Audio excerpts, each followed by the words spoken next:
salaamaaleykum wa rahmatullah ñu ngi nuyu askanu Tivaouane Peulh Niaga Niakoulrab di siyaar kilifa yëpp di siyaar ñi nga xamante ni ñu ngi ci suñu ginnaaw toog di siyaar ñi nga xamante ni mooy journaliste yi fi taxaw waa maa ngi tudd Mabary dëkk Tivaouane Peulh bokk ci collectif aar suñu moomeel waa tey nag ñu defoon bëgg a def benn waxtaan bu gàtt rek ak askan bi nga xamante ni mooy askanu Tivaouane Peulh Niaga Niakoulrab ci li nga xamante ni moom moo waral ñu jékki-jékki gis benn collectif bu tudd aar suñu moomeel xam ni carrément juddu na ci biir commune bi tey ñu bëggoon a yaatal ak yéen waxtaan ci li nga xamante ni moom mooy suñu biiwu combat ak li nga xamante ni jot nañ ko am ci ay résultats ak li nga xamante ni bëgg nañ fa yegg waaw ci loolu maa ngi toog ak ki nga xamante ni mooy suñu secrétaire muy Pape Ali Mbaye moom mi nga xamante ni moo chargé woon lépp loo xamante ni ci kii bi la nekk. at ki nga xamante ni mooy Mor Dieng président du mouvement Tivaouane Peulh laa dëkk at Ousmane Sock at ki nga xamante mooy Mamadou Diène mu ngi jóge ba Niaga moom tamit dina bokk ci ñi nga xamante ni dina joxe li nga xamante ni mooy information yi am ci côté Niaga en même temps am nañ ñi nga xamante ni ñu ngi jóge ba Bono ba ñu ngi ñëw léegi incha allah ñu bëgg ko yaata rek waxtaan boo xamante ni ci waxtaanu commune bi lay nekk kon nag bu ko yàlla dogalee ñu yëkkati kàddu gi jox ki nga xamante ni mooy Pape Ali Mbaye waaw mu dugg ci détails yi nga xamante ne moom moo waral collectif aar suñu moomeel juddu ba taxaw ci commune bi nga xamante ne mooy Tivaouane Peulh Niaga Niakoulrab. salaamaaleykum mbokki Tivaouane Peulh Niaga ñoo ngi leen di nuyu yéen ñëpp di commencer rek di remercier suñu presse bi nga xam ne moom moo fi teew di rafetlu bu baax seen liggéey parce que tey yéen a ngi permettre commune bi li fi xew lu bëri population yi di ci jot. comme ni ko suñu frère waxee rek Mabary collectif aar suñu moomeel dafa am lu ko yëkkati donc collectif mi ngi tudd collectif pour la défense des intérêts de la commune de Tivaouane Peulh Niaga donc yamul ci Tivaouane Peulh kese ñu koy dàkkantele aar suñu moomeel lu ko tax a jóg nag comme tur bi muy wuyoo rek amoon na jamono monsieur le maire Momar Sokhna Diop woowoon jeunes yi Tivaouane Peulh Niaga ñu dajeeg ñoom au niveau du foyer d'APIX ñuy waxtaan ci mbiru problème commune bi ak nan lañ koy régler ci biir waxtaan bi nag ci la dugal benn kàddu mu ne station yi ngeen di gis diggante Tivaouane Peulh ak tool Abdoulaye Wade duñu fay recette mairie Tivaouane Peulh mu doonoon luñ jaaxalu ñu ñëpp mu ne parce que bokkutul ci commune Tivaouane Peulh Niaga ñuy toog rumeur bi di gën a amplifié wu ci dëkk bi. ñu léegi de tool Abdoulaye Wade ba croisement APIX tey bokkul ci commune Tivaouane Peulh Niaga ñu ne loolu de bu xewee dinañu jaaxal trop parce que délimitation commune Tivaouane Peulh Niaga waxuñu si fenn ni Daaru Salaam dañ koo xaaj bii ñu yóbbu ko fii bu ñu yóbbu ko fii ñu ne nag tee ñoo dem aller vers l'information ñu ne li ñu njëkk a def mooy dem rencontrer les autorités yi nga xam ne moom mooy coutumière après dem ci administrative ñu dem ci chef de village yi dem ci imam yi dem ci yenn homme politique yi constat bi ñu am mooy ñoom ñëpp amoon nañ information bi mais nag comme que amuñu toutes les informations nécessaires moo tax duñ ci mën a sànni seen kàddu yéey yàbbi dañuy xaar ba am lu leen leer ci mbir mi ñuy bind monsieur le maire mu recevoir ñu wax ko suñ njàqare ni ko loolu de monsieur le maire yaa ko yëkkati woon kàddu googu mais tey dañoo bëgg nga gën ñoo leeral mbir mi mu ni loolu mooy li am te bi mu ko yëgee yàggul ñu ni loolu moom yéeme ne parce que bu ñu référé wu li nga xam ne mooy décret bi def Kër Massar en département bi mu ñëwee ñëpp xamoon nañu Kër Massar bu ñu ko érigé en département fokk dina am ay impact ci commune yi nga xam ne ñoom ñoo limitrophe département de Kër Massar ñii dinañ leen yokkal ñii dinañ leen wàññil ñu nag commune Tivaouane Peulh Niaga li ñu xamaloon parce que bi ñuy érigé Kër Massar en département amoon nañu jógoon fii Tivaouane Peulh ñun de dana war a bokk biir Kër Massar mais lan lañu doon tontu yéen de waa Tivaouane Peulh amul lu ngeen wax parce que dañ leen a yokkal mais amul lu leen wàññil même ci équipe municipale bi fi jógee nee nañ soumettre na leen benn projet de découpage boobu li leen ci waxoon mooy ndax nangu ngeen ñu yokkal leen yéen commune Tivaouane Peulh Niaga ci la ñu yokkalee Niakoulrab yokkal ñu Daaru Salaam extension mais projet de découpage boobu musul am fu ñuy wàññilee croisement APIX jàpp tool Abdoulaye Wade loolu amu ci le décret 687 du 28 mai 2002 moom moo érigé Kër Massar en département beneen décret ñëw mooy décret 688 du 28 mai ñëw délimiter les territoires communaux yi nga xam ne laal nañ leen Tivaouane Peulh boo xoolee ci décret bi village ak cité yi nga xam ne ñoom ñoo constitué woon commune Tivaouane Peulh avant élection département Kër Massar yooyu ña nga fa ba léegi Darou Salam y compris mi ngi ci ba léegi maintenant dañ ñoo yokkal Darou Salam Niakoulrab yokkal Niakoulrab extension te ci biir décret bi amul fenn fu ñu wax ni Darou Salam sud bi ñuy wax jàpp croisement Apix léegi dañ koo rattaché ci Kër Massar Nord maintenant loolu lépp dafa am la nga xam ni bu nekkee ci réew ay loi ak ay règlement mooy doxal état te ñun nous sommes dans un état très organisé au Sénégal te lu nekk dafa am la nga xam ni am na organe boo xam ne habilité buy gérer loolu te loi yi nga xam ne moom moo fondé li nga xam ne mooy délimitation territoriale l'acte 3 de la décentralisation objectif général bi mu génnee mooy l'érection des territoires cohérents yi nga xam ne dina mën a porter benn développement durable te mënoon da ngay def benn territorial cohérent ba nga xam ne da ngay jël benn portion Tivaouane Peulh nga koy rattaché Kër Massar Nord loolu xel nanguwu ko beneen bi tamit mooy tey bu fekkente ne ñun commune Tivaouane Peulh Niaga ñuy commencé di suqaliku ndànk ba commencé gis suñu bopp ci recette yi nga xam ne moom mooy génn bu ñu xamalee ni à travers des rumeurs tout simplement ni parti bi bokkul ci Tivaouane Peulh loolu beneen mbir lay doon waaw li ñu doon yokk rek mooy à chaque fois bu décision amee que ça soit découpage administratif dafa am ce qu'on appelle des mesures d'accompagnement mesures yi si topp mooy tey xam nga ni Jaxaay yokk nañ ko département Kër Massar élection yi weesu waa Jaxaay bi ñu voté seen vote dañ ko comptabiliser ci département bu Kër Massar tey jii Darou Salam bi mu voté seen vote fan lañ ko comptabiliser du Tivaouane Peulh que ça soit pour les élections locales que ça soit pour les élections législatives donc xel mënul nangu depuis 2021 ñu ni Darou Salam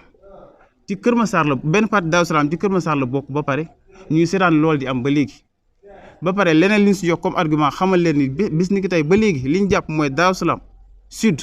ba jàpp croisement Apix commune Tivaouane Peulh Niaga la bokk mooy tey jii tool Ablaye Wade fan la ñuy fayee frais de bornage ñu ngi koy fayee ci commune Tivaouane Peulh Niaga ci municipalité Niaga donc bu fekkee ne ay mbiru politique moo leen tax a jóg ci lii c'est bon teg ko ci suuf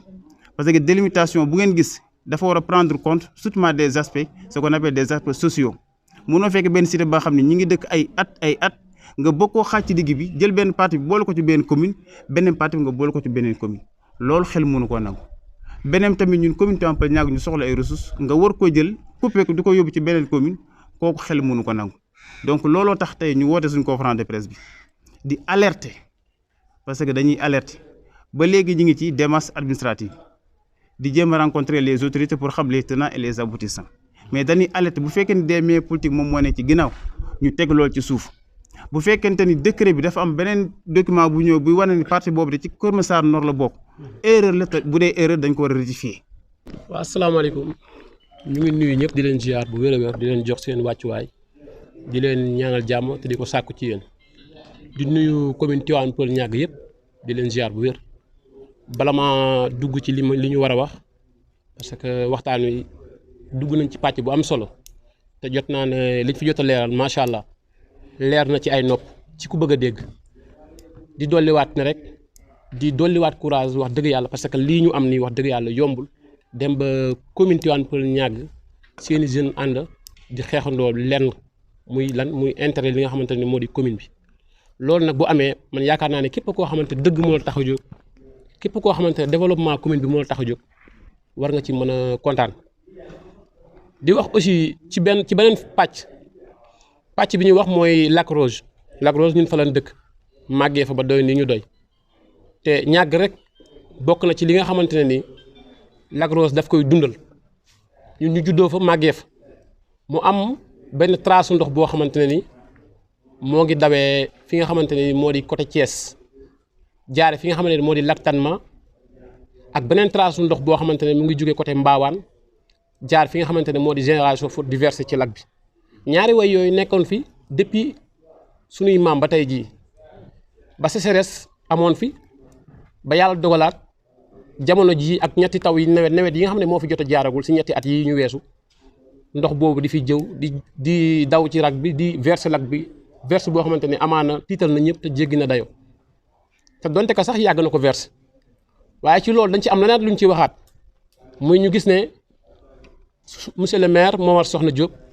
ànd na ki nga xamante ne moo di ministre de l'intérieur Antoine Félix Diome ñëwoon fi nga xamante ne ni moo di ñàgg doon ñu masawu ci li nga xamante ne ni moom moo ñu dal waaye ci loolu dañ ciy dégg ay wax yi ñu ca dégg nag moo ñu taxal tey lu waral lii ñu commencé toog ñii di ko wax parce que gis naa ne dañu am benn canal boo xamante ne ñu ngi ko war a jëlee fi nga xamante ne ni moo di Kounoune ak ñàgg mu ngi nekk 6 kilomètres 7 kilomètres comme ñoom niñ ko waxee léegi ci loolu noonu Kounoune ak ñàgg 7 kilomètres la comme ni ma ko wax mu nekk loo xamante ne ni entre Kounoune Kër Massar Jaxaay ak inondation yi nga xamante ne ñoom ñoo fay am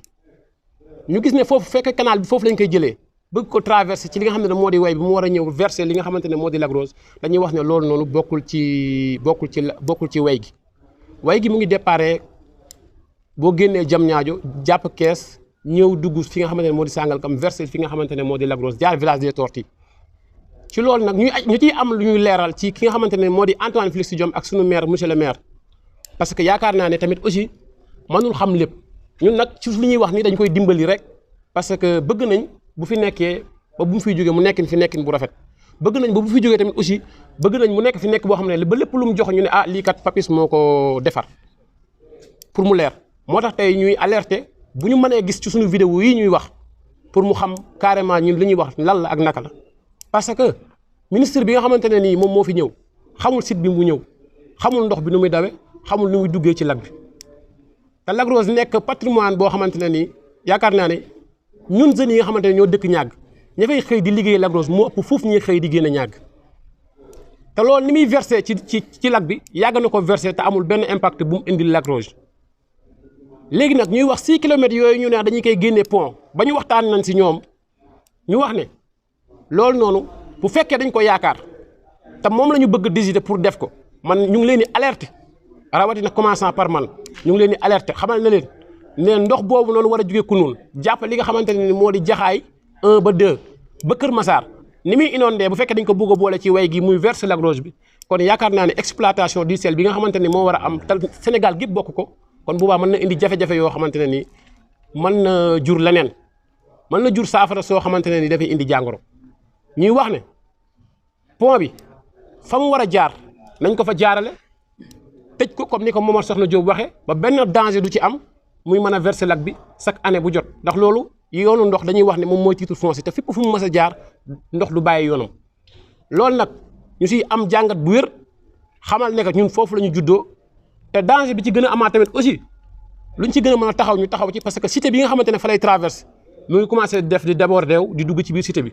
te yaakaar naa ne ñun ñi nga xam ne ñoo dëkk ñàgg ñun xam nañu way gi bu baax ak ni muy rombee ñun xam nañu way gi bu baax ni muy rombee te aussi yaakaar naa ne ñoom ñi nga xamante ne ñoom ñoo gën a sës li nga xamante ne moo di way gi amaana si ñoom la gën a doon danger kon ñun ñi nga xamante ne ñun yàgg nañ fi te xam nañ ko di nuyu ñëpp nag di leen ziar di wax ne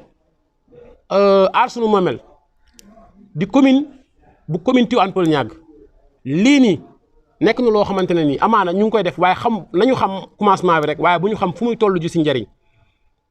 te lii lañ doon séentu lii dafay wan ne mooy commune Tivaouane Peulh Niaga am na ay doom yu koy xeexal si li nga xamante ne moo di développement di nuyu ñëpp di leen ziar di leen jaajëfal bu baax asalaamaaleykum wa rahmatullah. ñu ngi may wax Ousmane Ba ñëpp gën ma xam ci Xaadim dëkk Bonno ba Kër Bala di rafetlu jotaay bi bu baax a baax a baax a baax waaw bëggoon a wax rek ci d'abord li nga xam ne moo ñu fi dajale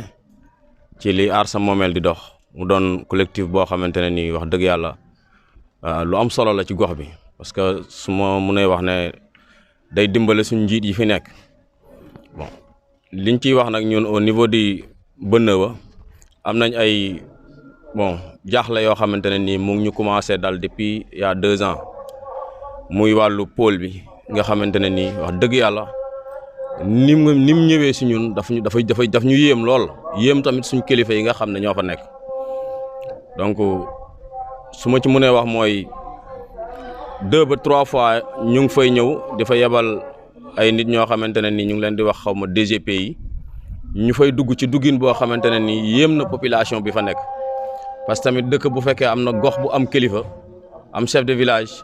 am ay délégué de quartier am tamit un maire boo xamante ne ni mu ngi ci commune bi donc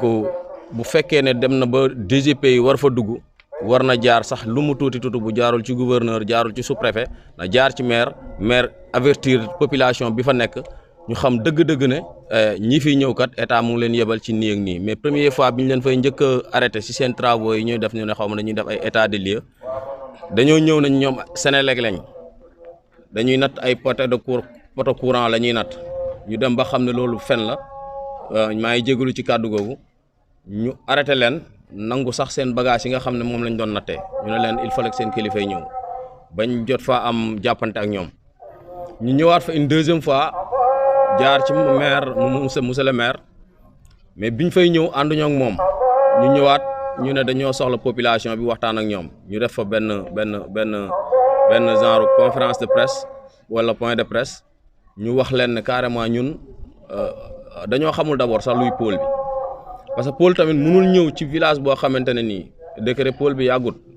y a 6 ans bu fekkee mën na ko waaw d'accord bon mënul ñëw ci village bu tol noonu war a impacter tamit population bu tol noonu ba pare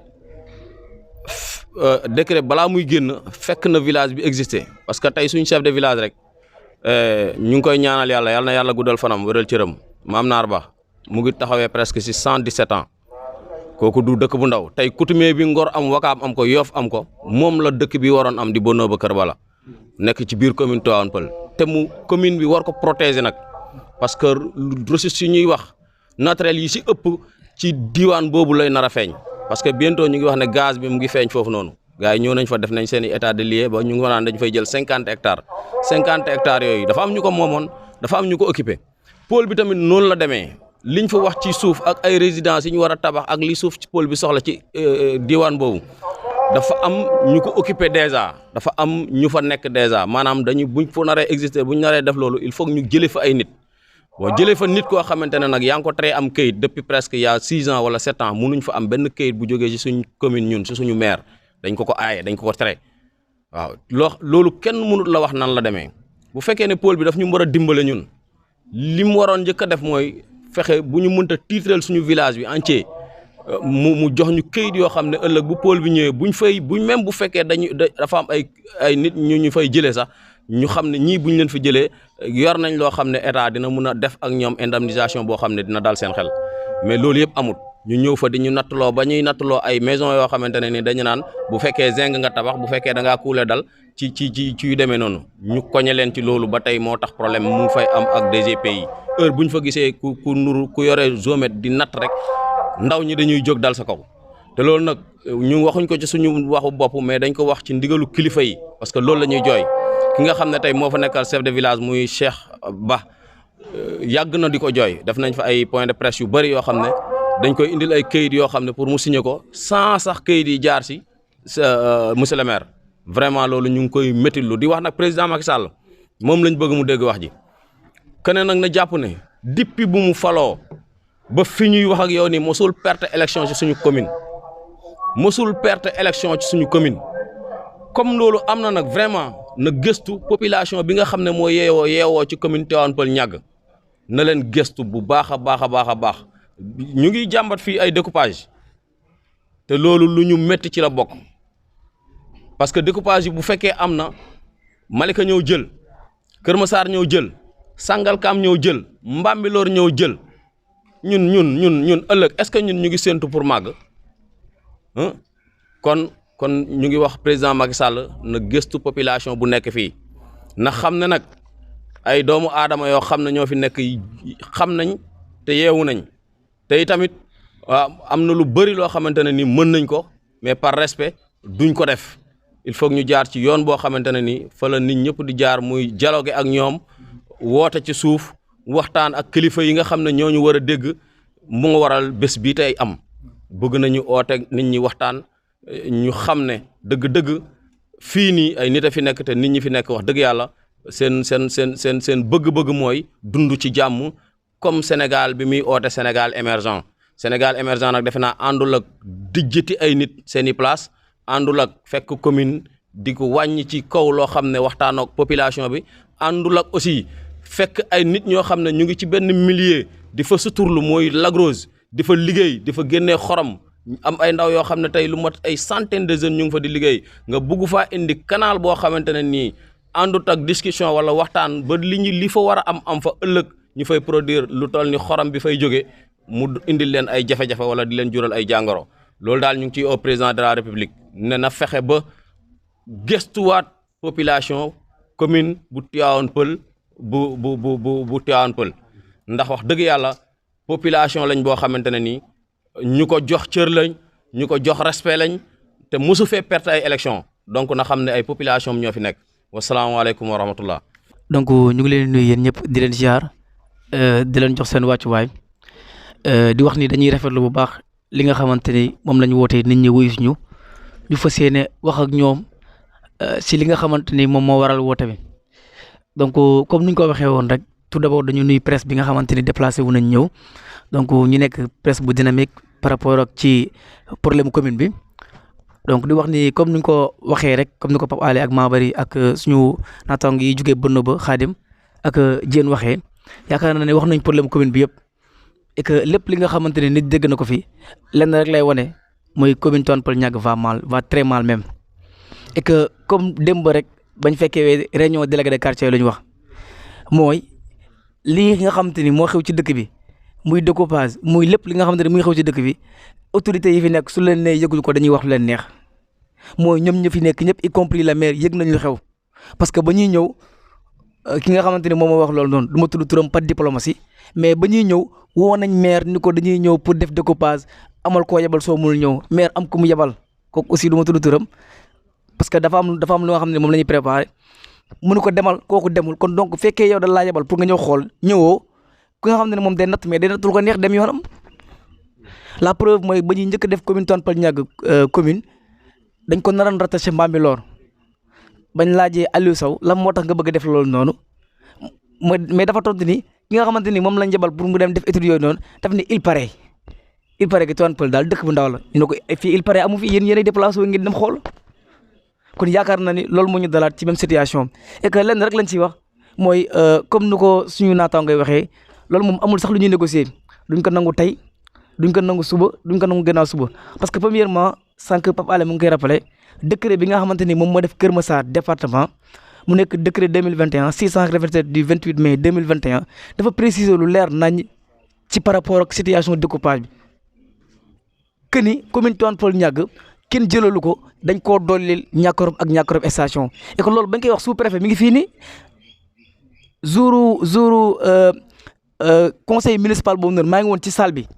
ba ko sous préfet di wax maa ngi toog kon donc tey bu ñu ñëwaatee quelques jours ñu bëgg ñu wax li nga xamante ni c'est contraire ak li nga xamante ni moom la ñu waxoon mais mënuñu ko nangu et que deuxièmement mooy li nga xamante ni moom la Omar Gueye bind si li nga xamante ni mooy les quartiers et villages yu nekk ci commune Tivaouane Peulh Niaga dafa leer naññ et que Darou Salam dañ ko cité nommément que ni si commune Tivaouane Peulh Niaga la bokk kon donc keneen ku jógee fële naan Darou Salam ci commune Tivaouane Peulh Niaga ak ku la si mën a jàppale loolu ay waxu naxee mbaay la et que loolu moom mënuñu duggul suñu bopp te du dugg suñu bopp et que kon lu ñuy wax maire mooy